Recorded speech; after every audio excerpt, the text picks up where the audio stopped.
Oke, bismillahirrahmanirrahim.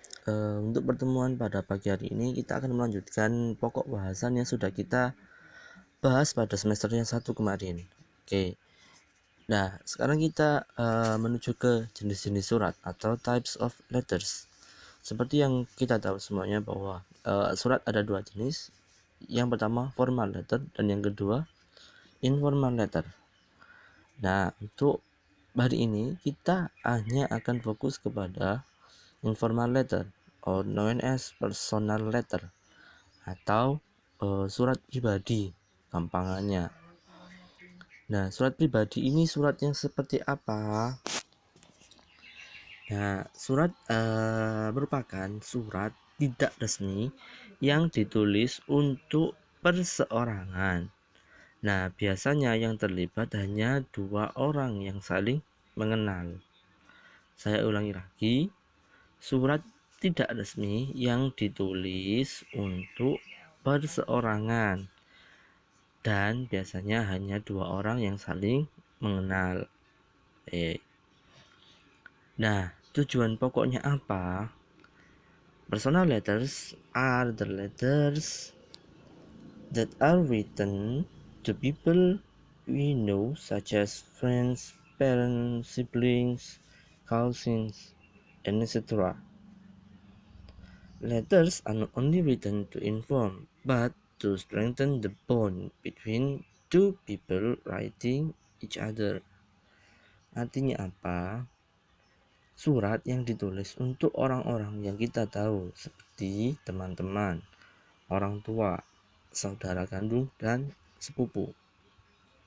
Nah, di sini ditulis, letters are not only written to inform, but to strengthen the bond between two people writing to each other. Nah, tidak semuanya surat itu tujuannya adalah menginformasikan atau memberitahukan, tapi untuk memperkuat ikatan antara dua orang yang menulisnya. Nah, seperti itu. Dari sini sudah paham ya, bisa dipahami. Oke. Nah, seperti biasanya, seperti teks-teks pada umumnya, nah, ada linguistic features atau language features. Yang pertama, sentence structure. Otomatis dalam membuat kalimatnya itu sudah ada strukturnya. Yang pertama, accuracy of grammar is important. Meskipun surat pribadi, tapi grammar tetap harus diperhatikan. Ini yang pertama ini. Accuracy of grammar is important. Jadi ini penting. Nah, yang kedua, complete sentences are expected. Nah,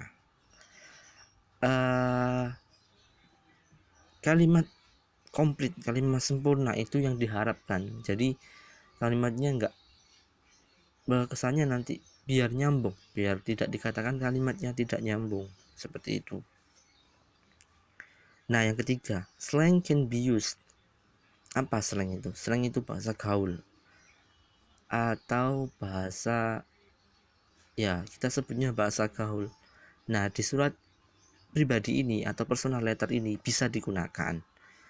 Nah, nanti kita akan, kalau ada waktu kita akan bahas sendiri tentang bahasa slang. Oke. Nah, yang selanjutnya, use the contraction such as I will, I am, well. Nah, yang kelima, use personal pronouns such as I, we, you. Nah, kesannya ini lebih ke pribadi ya, boleh menggunakan saya dan lain sebagainya. Bukan kalau misalnya surat yang formal menggunakan kata kami. Nah, kalau yang ini bisa menggunakan gue dan lain sebagainya. Nah, yang terakhir adalah use active voice, menggunakan kalimat aktif, bukan kalimat pasif. Kemudian style, apa itu style? Style itu gayanya. Yang pertama, language use may be personal, like first and second person pronouns. First and second person pronouns itu apa? Ya, aku, kamu. Nah, seperti itu, bukan orang ketiga. Kemudian be warm, apa be warm itu? Hangat. Maksudnya ini kayak dekat gitulah, istilahnya ini lebih ke akrab seperti itu. Use the person's name you are writing to, menggunakan nama orang yang kamu tuju. Nah, writing to itu yang dituju, seperti itu. Contoh, Dear Ratna atau yang lainnya. Nah, kalau yang surat formal biasanya itu tidak disebutkan namanya. Misalnya the head of SMP Al-Azhar, kepala sekolah SMP Al-Azhar atau lain-lain, atau pimpinan PT Wings Food. Nah, seperti itu. Bukan seperti itu ya. Kalau yang di personal pronoun ini langsung sebut saja namanya, karena kan kita sudah kenal. Okay. Very sentence length. Apa very sentence length itu?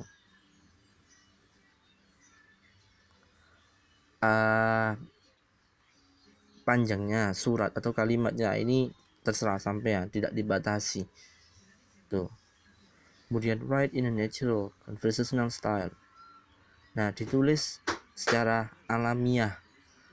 Secara alamiah maksudnya ya sealam mungkin, kayak sambil ngomong sama teman-temannya sendiri tuh, seperti itu. Nah, menggunakan kayak bahasa percakapan seperti biasa. Nah, write in natural conversational style ini. Kemudian let your personality shine through in your writing. Nah, ini tuh menggambarkan sampean banget ya, maksudnya kepribadian sampean seperti itu. Maksudnya ya perasaan sampean utarakan melalui tulisan tersebut. Oke, saya ulangi kembali yang tadi. Very sentence length itu maksudnya selain panjangnya terserah, itu berubah-ubah, terserah mau bikin sepanjang apa atau sependek apa, terserah. Oke, itu saja dulu. Silakan, ada pertanyaan?